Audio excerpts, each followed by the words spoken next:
Di masa sekarang ini, peranan IT semakin penting karena dengan seiring perkembangan IT, banyak manusia melakukan pekerjaan dengan menggunakan komputer maupun menggunakan handphone untuk berkomunikasi.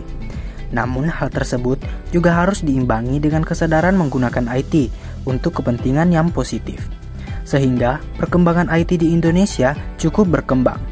Hal ini tentunya tidak lepas dari dunia pendidikan. Dengan adanya teknologi, proses pendidikan jadi semakin dipermudah. Dengan adanya IT, media pembelajaran yang dulunya hanya sebatas buku kini berubah. Media pembelajaran dengan IT kini bisa berbentuk audio, gambar atau visual, bahkan audio visual atau video. Nah, sejalan dengan hal itu, pada video kali ini kita akan membahas bagaimana cara membuat media pembelajaran video animasi di aplikasi Canva. Sebelumnya, apa sih itu aplikasi Canva? Canva adalah aplikasi desain grafis yang digunakan untuk membuat grafis media sosial, presentase, poster, dokumen, dan konten visual lainnya. Aplikasi ini juga menyediakan beragam contoh desain untuk digunakan. Canva terdiri dari 2 jenis layanan, yakni gratis dan berbayar. Tanpa berlama-lama, mari kita masuk ke tutorialnya. Yang pertama, yang harus kita lakukan adalah menyiapkan skrip atau storyboard untuk video yang akan kita buat. Dalam hal ini, kita akan membuat media video pembelajaran, jadi skrip yang harus kita buat adalah skrip dari sebuah materi pembelajaran. Bukalah masing-masing browser kalian, dan pastikan koneksi internet stabil sehingga dalam proses editing nanti kalian tidak mengalami kendala. Selanjutnya, silahkan ketik canva.com di tab pencarian. Silahkan klik link pertama yang muncul pada tampilan browser. Nah, tampilannya akan jadi seperti ini. Di sini kita masih belum bisa mengedit karena kita sebelumnya harus login terlebih dahulu. Loginnya bisa menggunakan akun email dan juga akun Google kalian. Nah, setelah login, tampilannya akan jadi seperti ini. Dan kebetulan, akun saya adalah akun yang berbayar atau akun Canva Pro, sehingga terdapat banyak pilihan template dan juga elemen-elemen yang bisa kita gunakan bebas dalam aplikasi ini. Namun tenang saja, dalam versi gratisnya, Canva juga banyak menyediakan elemen dan juga template yang masih kita bisa gunakan. Karena media pembelajaran yang ingin kita buat adalah video pembelajaran, jadi kita akan mencari template-nya terlebih dahulu. Kalian bisa menggeser ke sini, lalu silahkan cari bagian video. Nah, seperti ini teman-teman. Setelah mengklik bagian video tadi, kita akan otomatis diarahkan untuk memilih template yang ingin kita gunakan, yang tentunya kita akan sesuaikan dengan tema pembelajaran yang ingin kita buat dalam video. Setelah menemukan template yang disukai, jadi kita sudah bisa mendesain videonya. Tampilannya seperti ini. Di sini, kita ditampilkan ada beberapa slide yang akan menjadi tempat kita mendesain setiap scan atau slide dari video yang ingin kita buat. Perlu diperhatikan teman-teman. Pada bagian samping kiri terdapat beberapa icon atau tombol yang bisa kalian gunakan untuk mencari elemen, menambahkan foto, mengunggah audio, dan masih banyak lagi icon yang bisa kita aplikasikan pada saat proses editing. Hal yang paling pertama yang harus kita ketahui adalah bagaimana cara memasukkan teks dalam setiap slide atau setiap scan video. Jadi, teman-teman di sini bisa melihat ada icon yang bertuliskan teks. Nah, teman-teman bisa terlebih dahulu klik slide atau scan yang ingin kita tambahkan teks, lalu klik icon teks tersebut. Jadi, kita di situ ada 3 pilihan ukuran dari fontnya. Ada yang besar, ada yang sedang, dan juga ada yang kecil. Nah, di sini kita akan sesuaikan dengan kebutuhan video yang ingin kita buat. Misalnya saja, teks yang untuk judul, jadi kemungkinan teksnya kita pilih yang besar. Begitupun sebaliknya, jika hanya sebagai penjelasan atau kita ingin menambahkan subtitle, mungkin kita bisa menggunakan teks dengan ukuran yang lumayan lebih kecil. Perlu diperhatikan, untuk animasi teks bisa kita klik pada bagian ini, di mana kita bisa mengatur animasi masuk dan juga animasi keluar dari teks yang kita inginkan. Selanjutnya, kita akan menambahkan beberapa elemen atau gambar yang bisa mendukung tersampainya materi yang ingin disampaikan dalam video. Teman-teman bisa klik pada bagian ini, lalu silahkan ketik di tab pencariannya. Icon apa yang kalian cari, misalnya saja kita mencari sistem gerak atau sistem rangka manusia. maka akan ditampilkan beberapa grafis, foto, dan juga video mengenai kata kunci tersebut. Jadi silahkan pilih elemen yang ingin digunakan dan otomatis akan masuk ke dalam slide video yang diinginkan. Jadi sama halnya dengan teks tadi, kita bisa mengatur animasi masuk dan juga animasi keluar dari masing-masing elemen ini. Dan silahkan atur ukuran dan juga letak dari grafis atau elemen yang ingin ditambahkan ini.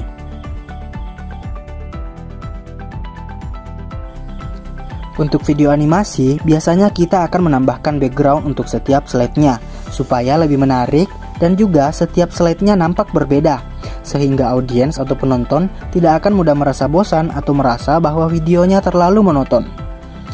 Setelah menambahkan elemen dan juga teks pendukung dalam setiap slide video, selanjutnya kita akan menambahkan voiceover, yakni dengan cara klik ikon unggahan pada bagian samping kiri di sini.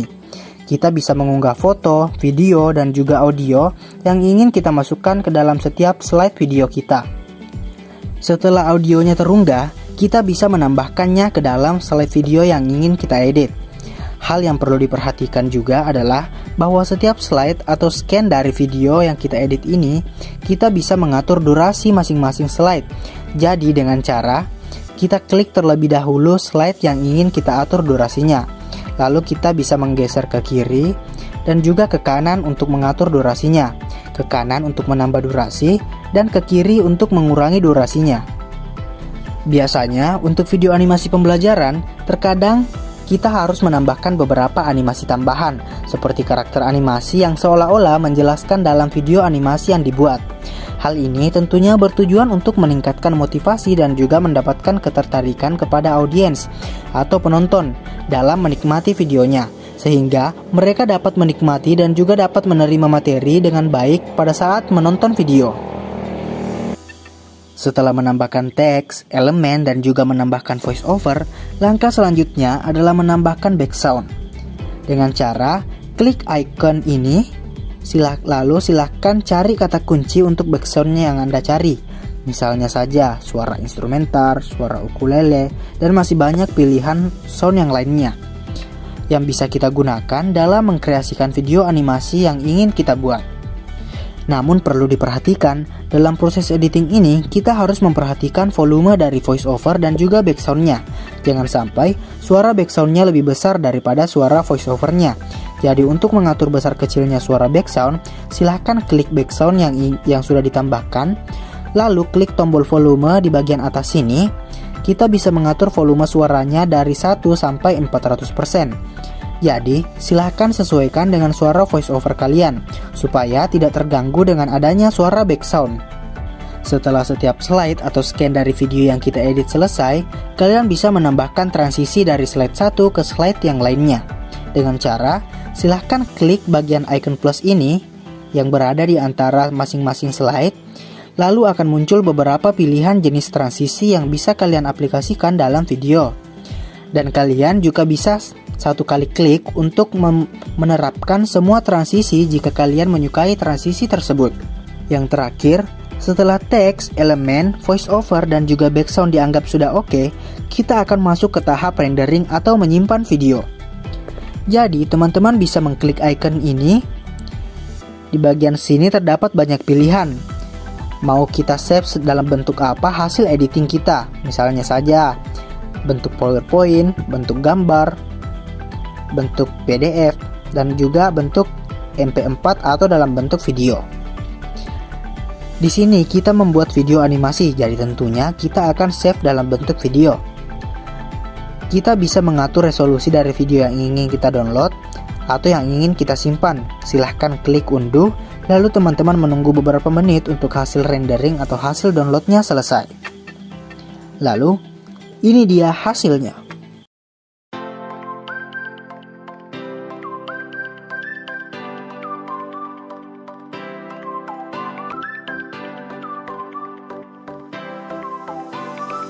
Halo Sobat Biogers, sebelum kita masuk ke inti tujuan pembelajaran, Biogers sudah tahu belum apa itu sistem gerak? Sistem gerak adalah bagian dari tubuh manusia yang terdiri dari rangka, otot, dan sendi yang bekerja secara bersama-sama untuk memungkinkan gerakan tubuh. Lalu, apa fungsi sistem gerak manusia? Fungsi sistem gerak manusia melibatkan berbagai aspek untuk memungkinkan manusia bergerak dan berinteraksi dengan lingkungan sekitarnya. Sistem gerak manusia terdiri dari tulang, otot, dan sendi yang bekerja secara terkoordinasi untuk mencapai tujuan gerakan. Berikut adalah beberapa fungsi penting dari sistem gerak manusia. Pertama, dukungan dan perlindungan. Sistem tulang menyediakan kerangka internal yang memberikan dukungan struktural bagi tubuh manusia. Tulang-tulang juga melindungi organ-organ vital seperti otak, jantung dan paru-paru, serta sumsum tulang belakang. Kedua, gerakan. Sistem otot memungkinkan manusia melakukan berbagai jenis gerakan seperti berjalan, berlari, mengangkat benda, dan melakukan aktivitas sehari-hari lainnya. Otot-otot yang terikat pada tulang melalui tendon menarik tulang sehingga menghasilkan pergerakan pada sendi. Ketiga, stabilitas. Sistem gerak membantu menjaga keseimbangan dan stabilitas tubuh manusia. Otot-otot sekitar sendi bekerja sama untuk menjaga posisi tubuh yang tepat, mencegah jatuh, dan mempertahankan keseimbangan saat bergerak. Keempat, posisi tubuh. Sistem gerak memungkinkan manusia untuk mengatur dan mempertahankan posisi tubuh yang diinginkan. Contohnya, saat duduk atau berdiri tegak, otot-otot punggung dan perut bekerja bersama untuk menjaga posisi tulang belakang yang lurus. Kelima, pergerakan internal. Sistem gerak juga penting untuk pergerakan internal di dalam tubuh manusia. Misalnya, kontraksi otot polos dalam dinding organ-organ seperti usus membantu dalam proses pencernaan makanan dan pergerakan materi di dalam tubuh. Keenam, pengaturan suhu. Gerakan otot juga berperan dalam menghasilkan panas di dalam tubuh manusia. Ketika otot-otot bekerja, panas dihasilkan sebagai produk sampingan metabolisme yang membantu menjaga suhu tubuh yang konstan. Ketujuh, interaksi dengan lingkungan. Sistem gerak manusia memungkinkan interaksi dengan lingkungan sekitarnya. Dengan bantuan sistem gerak, manusia dapat mengambil objek, berkomunikasi dengan menggunakan gerakan tubuh dan ekspresi wajah.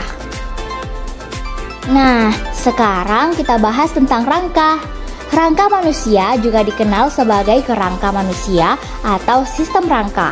Merujuk pada struktur kerangka internal yang memberikan dukungan dan perlindungan bagi tubuh manusia. Rangka manusia terdiri dari sejumlah tulang yang terhubung satu sama lain melalui sendi-sendi. Rangka manusia terdiri dari lebih dari 200 tulang yang berbeda yang terhubung secara kompleks. Tulang-tulang ini dibagi menjadi dua jenis utama, yaitu tulang aksial dan tulang apendikular.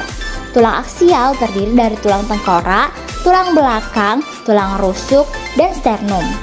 Tulang apendikular mencakup tulang-tulang eksternitas seperti lengan, tangan, kaki, dan panggul. Rangka atau kerangka terdiri dari tulang-tulang yang menyusun kerangka internal tubuh. Rangka berfungsi sebagai struktur pendukung dan melindungi organ-organ tubuh yang lebih lunak. Berikut adalah beberapa fungsi penting dari rangka manusia. Pertama, dukungan struktural. Rangka memberikan kerangka struktural yang memberikan dukungan tubuh manusia. Tulang-tulang tubuh, terutama tulang belakang, memberikan fondasi bagi tubuh kita agar dapat berdiri tegak dan menjaga postur tubuh yang tepat. Kedua, proteksi organ-organ vital. Rangka juga berperan dalam melindungi organ-organ vital tubuh manusia. Misalnya, tengkorak melindungi otak, tulang rusuk melindungi jantung dan paru-paru, dan tulang panggul melindungi organ-organ reproduksi. Ketiga, pergerakan. Rangka bekerja sama dengan otot dan sendi untuk memungkinkan gerakan tubuh. Otot-otot terhubung dengan tulang melalui tendon, dan ketika otot berkontraksi, mereka menarik tulang-tulang tersebut sehingga menghasilkan gerakan pada sendi. Keempat, produksi sel darah. Sumsum tulang di dalam tulang memproduksi sel-sel darah, termasuk sel darah merah atau eritrosit, sel darah putih atau leukosit, dan trombosit. Produksi sel darah ini sangat penting untuk fungsi sistem kekebalan tubuh dan pembekuan darah. Kelima, penyimpanan mineral. Tulang juga berperan sebagai penyimpanan mineral, terutama kalsium dan fosfor. Mineral ini dapat dilepaskan ke dalam darah ketika tubuh membutuhkannya untuk fungsi-fungsi penting seperti pembekuan darah, kontraksi otot, dan transmisi sinyal saraf. Keenam, produksi sel-sel baru. Tulang juga dapat meregenerasi dan memperbaiki dirinya sendiri. Tulang terus-menerus mengalami proses pembentukan tulang baru atau osteogenesis dan penghancuran tulang yang sudah tua atau resorpsi tulang. Proses ini membantu mempertahankan kekuatan dan kepadatan tulang. Ketujuh, pengaturan metabolisme. Tulang juga berperan dalam pengaturan metabolisme tubuh. Matriks tulang mengandung sel-sel osteoblast dan osteoklas yang berperan dalam pengaturan keseimbangan kalsium dalam darah dan pertumbuhan tulang. Jadi, rangka manusia bukan hanya berfungsi sebagai struktur pendukung dan perlindungan, tetapi juga penting untuk gerakan, produksi sel darah, penyimpanan mineral, regulasi metabolisme, dan proses pertumbuhan tulang. Tentunya, ketika membahas tentang rangka, pasti berhubungan baik dengan sendi. Nah, apa itu sendi? Sendi adalah titik persinggungan antara dua atau lebih tulang di tubuh manusia yang memungkinkan gerakan. Sendi terdiri dari berbagai komponen yang bekerja sama untuk memfasilitasi gerakan, seperti permukaan sendi, ligamen, kapsul sendi, cairan sinovial, dan otot-otot penopang. Berikut ini adalah beberapa jenis sendi yang terdapat dalam tubuh manusia. Pertama, sendi engsel. Sendi ini memungkinkan gerakan seperti membuka dan menutup seperti pintu. Contohnya adalah sendi siku dan sendi lutut. Kedua, sendi peluru. Sendi ini memungkinkan gerakan dalam berbagai arah dan sudut. Contohnya adalah sendi bahu dan sendi panggul. Ketiga, sendi kondiloid. Sendi ini mirip dengan sendi peluru, tetapi dengan gerakan yang lebih terbatas. Contohnya adalah sendi pergelangan tangan dan sendi rahang. Keempat, sendi pivoting. Sendi ini memungkinkan rotasi atau perputaran. Contohnya adalah sendi leher yang memungkinkan kepala bergerak ke samping. Kelima, sendi luncur. Sendi ini memungkinkan gerakan geser atau meluncur antara permukaan tulang.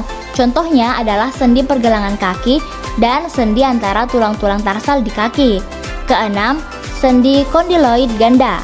Sendi ini memungkinkan gerakan dalam berbagai arah dengan bentuk yang mirip seperti sadel. Contohnya adalah sendi ibu jari manusia. Selain memungkinkan gerakan, sendi juga berfungsi dalam menstabilkan tulang-tulang yang terhubung dan melindungi jaringan tulang di sekitarnya. Ligamen adalah jaringan ikat yang menghubungkan tulang-tulang di sendi. Sedangkan kapsul sendi adalah kantong yang melapisi sendi dan menghasilkan cairan sinovial yang meminyaki dan melumasi sendi. Sendi memiliki beberapa fungsi penting dalam tubuh manusia, termasuk pergerakan dan mobilitas. Fungsi utama sendi adalah memungkinkan gerakan tubuh manusia. Setiap sendi memiliki rentang gerak tertentu yang memungkinkan berbagai jenis pergerakan seperti fleksi atau penguluran, ekstensi peregangan, abduksi mengangkat, aduksi mengarahkan ke tengah, rotasi, dan banyak lagi. Sendi membantu kita berjalan, berlari, membungkuk, mengangkat benda, dan melakukan aktivitas fisik lainnya. Kedua, stabilitas. Sendi juga berperan dalam memberikan stabilitas pada tubuh manusia. Beberapa sendi seperti sendi lutut dan sendi bahu memiliki struktur yang kuat dan ligamen yang membantu menjaga kedudukan yang tepat antara tulang-tulangnya. Stabilitas sendi memungkinkan kita melakukan gerakan dengan kontrol dan menghindari cedera. Ketiga, penyerapan dan distribusi beban. Sendi berperan dalam menyerap dan mendistribusikan beban yang diterima oleh tubuh. Ketika kita berjalan atau berlari, sendi menyerap kejutan dan tekanan yang dihasilkan oleh langkah kita, membantu melindungi tulang dan jaringan lainnya dari kerusakan. Keempat, perlindungan organ dan struktur internal. Beberapa sendi juga berfungsi dalam melindungi organ dan struktur internal tubuh. Misalnya, tulang belakang melindungi sumsum tulang belakang yang merupakan bagian dari sistem saraf pusat. Sendi-sendi di kepala melindungi otak, sedangkan tulang rusuk melindungi jantung dan paru-paru. Kelima, persepsi sensorik. Sendi memiliki kaya akan saraf yang memberikan informasi sensori kepada otak tentang posisi tubuh dan gerakan. Ini memungkinkan kita memiliki kesadaran tentang letak tubuh kita dalam ruangan. Secara keseluruhan, sendi memainkan peran penting dalam memungkinkan gerakan dan mobilitas tubuh manusia, memberikan stabilitas, melindungi organ dan struktur internal, serta membantu dalam penyerapan dan distribusi beban. Fungsi-fungsi ini memungkinkan kita untuk menjalani kehidupan sehari-hari dengan gerakan yang lancar dan menjaga kesehatan serta keseimbangan tubuh. Jadi bagaimana? Sudah paham kan bagaimana cara membuat video animasi basic di aplikasi Canva? Semoga videonya bermanfaat dan salam pendidikan.